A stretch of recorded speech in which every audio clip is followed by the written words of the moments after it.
You deserve scorn, Edward. Prancing about like one of us, bringing shame to our cause. And what is that? Your cause? To be blunt, we kill people. Each new chapter in the Assassin's Creed story brings us to a new place and a new era, but Assassin's Creed IV Black Flag was the first to give us an entirely new way of getting there. Moving back in time from the American Revolution to the Golden Age of piracy, Assassin's Creed IV Black Flag introduced a Caribbean playground with, sorry, got a little distracted. Exploring the tropics as Edward Kenway. Whoa, that's just... Oh, wow, look at... Haha, avast ye craven lapdogs of King Philip, ye Tyro milksops. Your ships shall be my prize this day. Plague seize ye. You'll rest this night beneath the waves, ye... Right. Sorry.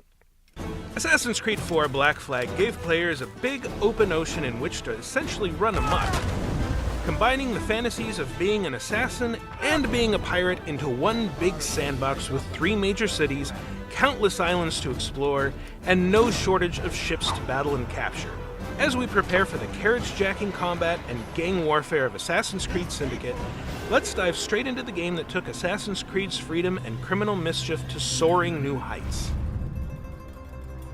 All it takes is a few drops of blood, sweat, and a swatch of cloth. We fly no colors out here. Praise the lack of them. If it's not obvious by now, the big shift here was a focus on naval combat and exploration.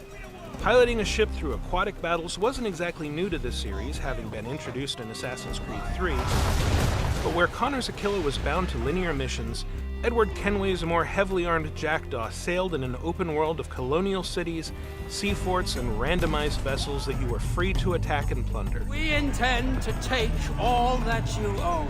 Piracy was a 3-step process. First, you'd need to find a suitable target with Edward's spyglass, then hammer your prey with different kinds of cannon shot. Once its masts were splintered and it was dead in the water, you could swing over to fight its crew and strike its colors. Or if you were in a hurry, sink the ship with another volley and scoop up whatever bits of cargo were left floating on the waves. Taking either course of action often enough meant having to deal with pirate hunters. But if you'd been properly upgrading the Jackdaw, this just meant more fighting and more loot. Ships you'd captured through piracy could even be added to your personal fleet and sent on missions throughout the Caribbean, which also introduced a strategic side game about clearing their paths through RPG-esque battles.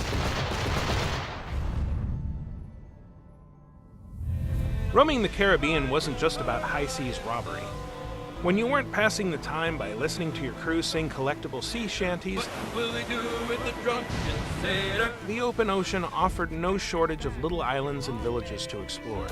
These in turn yielded all kinds of loose treasure, stelae that added puzzle elements to grabbing collectibles, and opportunities for hunting wildlife. Gathering pelts and other animal parts was also vital to the new crafting system. Taking a page from Far Cry 3, making new stuff was now straightforward and vital to upgrading Edward's health and other capabilities. Edward wasn't just confined to hunting on land either. If you spotted sharks, whales, or other prey off the starboard bow, you could lower a whaling boat and try to harpoon a huge sea beast. Tie it down! But keeping it hooked could be tricky, and if you weren't careful, you risked becoming prey instead. Look at the size of him! You could also get really up close and personal with some of these creatures by diving to the ocean floor and exploring one of 7 shipwrecks. Featuring memorably deadly challenges, these undersea environments were the Caribbean's answer to the previous game's puzzle-filled dungeons, and they continually pushed you to hunt for air barrels and experience the unique terror of hiding from huge sharks. The rewards included plans for elite ship parts, however, giving you the final upgrades needed to take on the legendary ships lurking ominously at each corner of the map. Not content to stop there, Assassin's Creed IV Black Flag's DLC, Freedom Cry, added a new consideration to the mix: freeing slaves. At sea, this meant getting into naval battles while doing your best to minimize harm to your enemy's captives. It's all over. On land, however, it meant breaking up slave auctions, stealing keys to free captives, and taking every opportunity to annihilate slavers with Adewale's machete and blunderbuss. While the seafaring additions were pretty substantial, Edward's ground game also offered a few improvements over Connor's. With a cutlass in each hand, he was more fearsome than any of his predecessors, able to effortlessly cut down an entire enemy crew single-handedly if that's what was needed. With the ability to carry up to 4 pistols at once, he could kill multiple foes in quick succession without having to reload, and the addition of free aiming let him more precisely fire at any target without getting close or entering into combat. A blowgun similar to Aveline's from Assassin's Creed III Liberation added non-lethal sleep and berserk darts to Edward's arsenal, and trading in weapon wheels for a streamlined inventory cross made switching between pistols, fists, and rope darts quicker than ever. Other changes were more subtle. Viewpoints became unlockable fast travel points that also revealed nearby collectibles, and Edward's eagle vision let him watch targets through walls, making it easier to stay on their trails. Well, looks like Olivier wants to meet with you. It's exciting.